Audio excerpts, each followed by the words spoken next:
have the service engine light on, and we have to find out what the code is. And so what we have here is a little reader, and we have to turn the key on to make sure that we'll start it up, why not? And that little reader there, I'm going to use this app right here on my phone,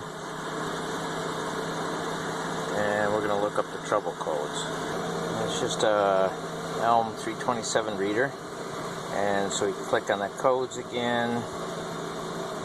Number of saved trouble codes 3. Oh, we have a new one. Heater control circuit. Well, what we had was a 141 code, and I didn't pay for the whole version, so it only shows you the latest one. But I had it before, and so what I did is I ordered a oxygen sensor. We can go ahead and clear that code. That's the nice thing about having a reader. And now we don't have any codes. Of course, now the whole vehicle routine has to be run again in order for it to find it again. But so next we're going to show you what is the problem on a 141 code. The 141 code says bank 1, now I forget, bank 1 sensor 2. There's 2 sensors on bank 1, and on a V6 engine like this is a 3800 GM engine, it only has 1 bank. It refers to the left side and the right side of like a V8 or a V6 that has dual exhaust, and this does not have dual exhaust. So it's going to be bank 1 always, and sensor 1 is the forward one. Sensor 2 is the one behind the catalytic converter. So we ordered one of those, and we're going to stick it in and see if that problem goes away. Car up. Put a jack stand underneath there.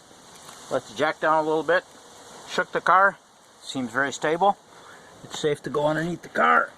And we're going to look for this sensor. As you can see, this is the catalytic converter here, right behind the, oh, I should turn the light on. Light on the subject. So there's the catalytic converter. It's right after the pipe coming down. And then there's a pipe it connects to. And as you can see right there is the oxygen sensor. So we'll have to unplug that. That goes down inside this heat shield. Protects the wire from heat from the exhaust. I'm going to stick a 7/8 inch wrench on there and loosen that up. Hopefully it'll come loose pretty easy. And if you want, you can disconnect the connector and use the box end wrench, and then use another wrench on the end of that to get some leverage. Okay, so they've decided to clip this part to the underside of this heat shield. I ended up cutting that off. It's raining out. I didn't feel like messing around anymore and drilling out all these rivets to get this heat shield down. So I pried and tugged and pulled and got the connector out. So that's the first thing I had to do. Next you have to pull that little blue safety pin out. You have to squeeze it together like that, and then it's raining and water's dripping in my face. It pulls out like that, and then you pull back on this clip, and then it unplugs. And then you want to make sure that the new one that you have is the same size and plugs right into there, which it is. Okay, so now we're going to go back over here and unbolt this.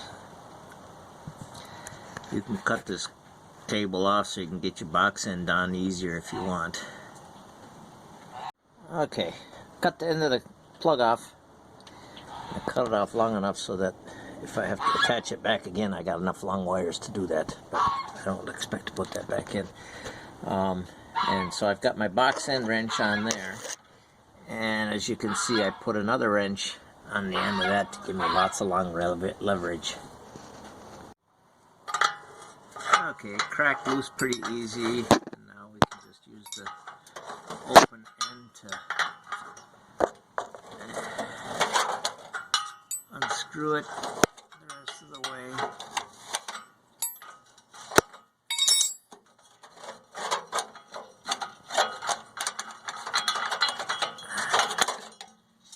Okay, it's out of there.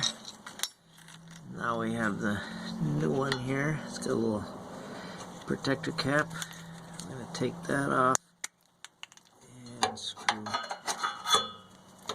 one in.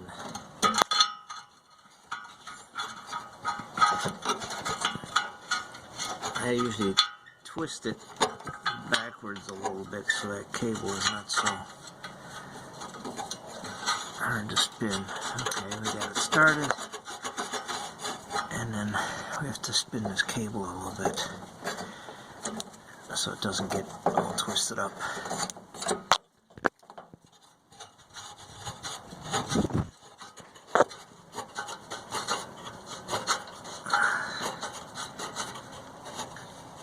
Okay, and then the wrench. Get the right one.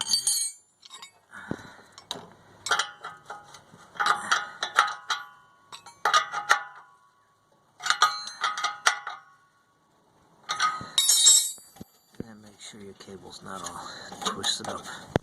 And then we're going to run this back over here. Plug it in. Put your safety clip back in. Child-proof. Get in there, you.